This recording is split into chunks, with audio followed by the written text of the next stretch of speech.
There is a specific kind of pain that only shows up after everyone else has left the room. Not sadness, not stress, something quieter and much harder to explain. And if you're the kind of person who notices things other people miss, you already know exactly what I'm talking about. You felt it in the middle of a party, in the middle of a conversation with someone who loves you, even in the middle of a room full of laughter. You've suddenly gone very still inside and thought, why does none of this actually reach me? Stay with me for the next few minutes, because by the end, you're going to understand something about yourself that almost nobody ever explains correctly. And it's going to reframe every lonely night you've ever had. Here's the part most people get backwards. We're taught that intelligence should make life easier. Sharper mind, better decisions, faster understanding, deeper connection. That's the story we're sold. But if you're highly perceptive, you already know the truth doesn't match it at all. In some ways, it's the exact opposite. And the reason why is something almost nobody notices about themselves, even after living inside it for 30-40 years. So let's start where it actually begins. Intelligence, the real kind, isn't about facts or grades or how fast you solve a problem. It's about pattern recognition. It's the part of your mind that catches the half-second pause before someone lies, that senses the tension in a room before a single word has been spoken, that hears what a person is saying, and underneath it, hears what they're actually too afraid to say. That gift got you through school. It got you praised at work. People call you insightful, wise beyond your years, an old soul. But here's what nobody warns you about that gift. It's the exact same thing quietly isolating you. Because once you see the deeper layer underneath things, you cannot unsee it. You cannot go back to enjoying small talk the same way. Once part of your mind is already 3 steps ahead, already asking, but what are we actually avoiding talking about right now? So you did something almost automatic. You built a wall. Not one anyone else could see. Just a quiet distance you learned to keep between what you actually noticed and what you were willing to say out loud. You learned to slow yourself down mid-sentence, to simplify what you'd already understood, to hide how far ahead your mind already was so the conversation wouldn't feel uneven. Not because you wanted to hide, because somewhere, long before you could even explain it, you learned that being fully seen made people uncomfortable. And that's where the real story starts. Not in your career, not last year, long before that. Think back and be honest with yourself for a second. Was there a moment, maybe one you don't even consciously remember, where you said something too accurate, too observant, too early for the room you were in, and instead of curiosity, you got silence, or a laugh that wasn't really a laugh, or someone telling you that you think too much? That single moment did something to you. It taught your nervous system a rule you've been obeying ever since, without even realizing it. It taught you that your mind, the very thing that makes you who you are, needed to be managed around other people, not expressed. Managed. And here's the part that changes everything if you actually let it land. A child who learns their inner world is too much for others doesn't stop having that inner world. They just learn to carry it completely alone. They learn to build a room inside themselves, a private one, and slowly, without ever deciding to, they start spending more time in it than anywhere else. That's the hidden root of this loneliness. It was never that you're too intelligent to connect with people. It's that somewhere back there, you learned connection required shrinking first, and that belief is still quietly running your life right now, in ways you've probably never traced back to their source. There's a name for what you've been doing ever since, and once I say it, you're going to recognize it instantly. Emotional translation. Every time you simplified a thought so someone wouldn't feel talked down to.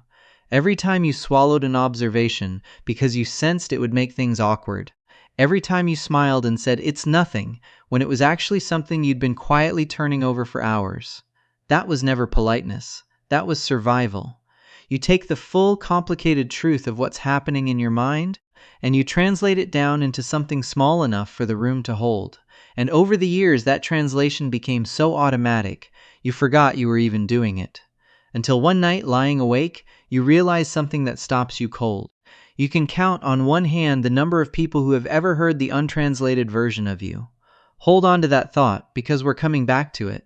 First, here's why this specific ache feels so different from ordinary sadness. Loneliness isn't only the absence of people around you. You can be fully surrounded and still feel it. Real loneliness is the absence of being known, and when you've spent years translating yourself down just to fit into conversations, You can end up with a full calendar, a full inbox, a full room at your birthday, and almost no one who actually knows what's underneath. That gap between how much of you exists and how much of you is ever actually seen, that's exactly where the ache lives. And here's something almost nobody says out loud. Highly perceptive people don't usually get lonely from a lack of connection. They get lonely because the connections they do have rarely go deep enough to reach where they actually live. It's like being fluent in a language nobody around you speaks. You still have conversations, you still laugh, still show up, still love people deeply, but part of your inner world simply has nowhere to go. So it goes quiet, not gone, just quiet, waiting patiently behind a door most people never even knock on. Now here's the part that changes everything. This pattern, the translating, the shrinking, the quiet aloneness underneath it all, it was never a flaw in you. It was protection. Somewhere back in a moment you may not even remember, a younger version of you made a decision to stay safe, to stay loved, to stay belonging, by making your mind smaller and quieter around other people, and that decision worked. It kept you connected in the only way that was available to you at the time. But here's what that younger version of you couldn't have known yet. You're not that child anymore. And the rooms you walk into now are not always the same rooms that taught you to hide. If some part of you just thought, that's exactly me, take a breath, because this next part is written for you specifically. The reason this pattern is so hard to break isn't a lack of courage. It's that your entire identity got quietly built around being the perceptive one, the understanding one, the one who holds space for everyone else's mess without ever adding their own to the pile. Somewhere along the way, being needed quietly replaced being known. And those two things are not the same, even though from the inside they can feel identical. But identity is not fixed. It shifts, slowly, through small repeated moments of letting the real, unedited version of your thinking exist out loud in front of another person, without immediately shrinking it back down to something safer. That might sound small. It isn't. For a mind that has spent years translating itself for safety, saying the unedited thought, and staying in the room afterward is one of the bravest things you will ever do.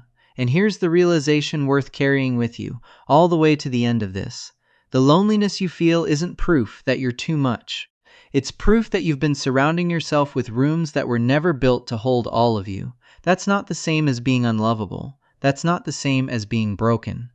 It's simply a mismatch between the depth you carry and the depth most casual connection was ever designed to hold. Which means this ache isn't a life sentence, it's a signal. And it's been quietly pointing you this entire time toward the kind of connection you've actually been starving for, the kind where translation is no longer required. Those people exist. Fewer of them, maybe, but they exist, and they tend to recognize you the moment you finally stop performing the simplified version of yourself around them. There's a strange kind of relief in understanding this, not because the loneliness disappears overnight. It doesn't, but because you finally stop mistaking it for a personal failure. You stop asking, what's wrong with me that I feel so far from everyone? And you start asking a much gentler question instead. Where finally can I set this down? Because that's really what this has always been. Not a flaw, not a curse dressed up as a gift. Just a heavy thing you've been carrying alone for far too long, believing it was simply part of who you are, when really it was something you were never meant to carry by yourself in the first place. You were never too much. You were just early. Early to notice. Early to understand. Early to feel things most people take decades longer to even name. And somewhere out there quietly, are people wired closely enough to yours that the translating finally stops being necessary. Where a thought can leave your mind exactly as complicated as it actually is, and instead of silence, what comes back is simply, yes, I feel that too. Until that room finds you, this doesn't mean you're doing something wrong. It just means you're still waiting. And now at least, you finally know exactly what it is you've been waiting for all along. But understanding why you translate yourself down is only the first layer. There's a second, quieter pattern underneath it, one that decides who you let close and who you keep at a careful, polite distance. And most people never even realize they're doing it. That's the part we haven't touched yet. And it might explain even more than this video just did.